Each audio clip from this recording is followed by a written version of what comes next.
ಕರ್ನಾಟಕ ರಾಜ್ಯ ದಲಿತ ಸಂಘರ್ಷ ಸಮಿತಿ ಭೀಮಾ ಮಾರ್ಗ ವತಿಯಿಂದ ಇವತ್ತು ನಾವು ಸೇರಿದ್ದು ಏನೆಂದರೆ, ಇವತ್ತಿನ ದಿವಸ ಕರ್ನಾಟಕದಲ್ಲಿ ಅಹಿಂದ ನಾಯಕರಾದಂಥ ಸನ್ಮಾನ್ಯ ಸಿದ್ದರಾಮಯ್ಯ ಸಾಹೇಬರು ಅವರು ಸರ್ಕಾರದ ಮುಖ್ಯಮಂತ್ರಿ ಸ್ಥಾನದಿಂದ ಕೆಳಗಿಳಿದಾದ ಮೇಲೆ ಹೊಸ ಒಂದು ಕ್ಯಾಬಿನೆಟ್ ಒಂದು ರಚನೆ ಆಗ್ತಾ ಇದೆ. ಅದರಲ್ಲಿ ಸನ್ಮಾನ್ಯ ಶ್ರೀ DK ಶಿವಕುಮಾರ್ ಸಾಹೇಬರ ಮುಖ್ಯಮಂತ್ರಿ ಆದ ಅವರ ಸಂಪುಟ ಸಭೆಯಲ್ಲಿ ನಮ್ಮ ಒಂದು ಬೇಡಿಕೆ ಏನಪ್ಪಾ ಅಂತಂದ್ರೆ, ನಮ್ಮ ದಲಿತ ನಾಯಕರಂತೇಳಿ ಬರೀ ಜಾತಿಗೆ ಮೀಸಲಾಗದೇನೆ ಎಲ್ಲ ಸಮಾಜದ ಎಲ್ಲ ಸರ್ವ ಜನಾಂಗದ ಶಾಂತಿಯ ತೋಟ ಅನ್ನೋ ರೀತಿ ಕೆಲಸ ಮಾಡಿಬಿಟ್ಟು ಇವತ್ತಿನ ದಿವಸ ಅವರು ಒಂದು ಸಚಿವ ಸ್ಥಾನದಲ್ಲಿ ಇದ್ರು. ಇಷ್ಟು ದಿವಸ ಸಿದ್ದರಾಮಯ್ಯ ಅವರ ಒಂದು ಕ್ಯಾಬಿನೆಟ್ ಅಲ್ಲಿ ಇದ್ರು.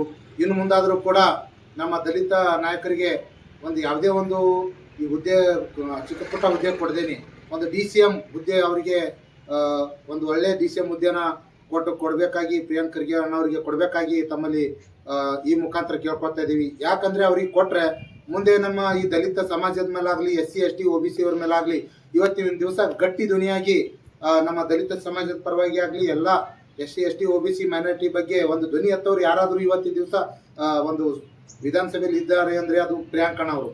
ಅವರಿಗೆ ಒಂದು ಒಳ್ಳೆ DCM ಹುದ್ದೆ ಕೊಟ್ಟು ಈ ಹೈಕಮಾಂಡ್ ಆಗಲಿ ಮತ್ತೆ ನಮ್ಮ CM ಅವರಾಗಲಿ ಅವರಿಗೆ ಒಂದು ಒಳ್ಳೆ DCM ಹುದ್ದೆ ಕೊಡಬೇಕಾಗಿ ತಮ್ಮಲ್ಲಿ ಕೇಳ್ಕೊತೇವೆ. ಈ ಮೂಲಕ ನಮ್ಮ ಎಲ್ಲ ದಲಿತ ಸಂಘರ್ಷ ಸಮಿತಿ ವತಿಯಿಂದ ನಮ್ಮ ಭೀಮ ಮಾರ್ಗ ನಮ್ಮ ರಾಜ್ಯ ಸಂಚಾಲಕರಾದ BN ವೆಂಕಟೇಶ್ ಸರ್ ಅವರ ಮುಖಾಂತರ ನಾವು ಇವತ್ತೆಲ್ಲರೂ ಪದಾಧಿಕಾರಿಗಳಿಂದ ತಮ್ಮಲ್ಲಿ ಮನವಿ ಮಾಡಿಕೊಳ್ತೇವೆ. ಇನ್ನು ಹೆಚ್ಚು ಸುದ್ದಿಗಳನ್ನ ವೀಕ್ಷಿಸಲು ಈ ಕೂಡಲೇ ನಮ್ಮ ಜಸ್ಟ್ ಕರ್ನಾಟಕ ಟಿವಿಗೆ ಸಬ್ಸ್ಕ್ರೈಬ್ ಮಾಡಿ.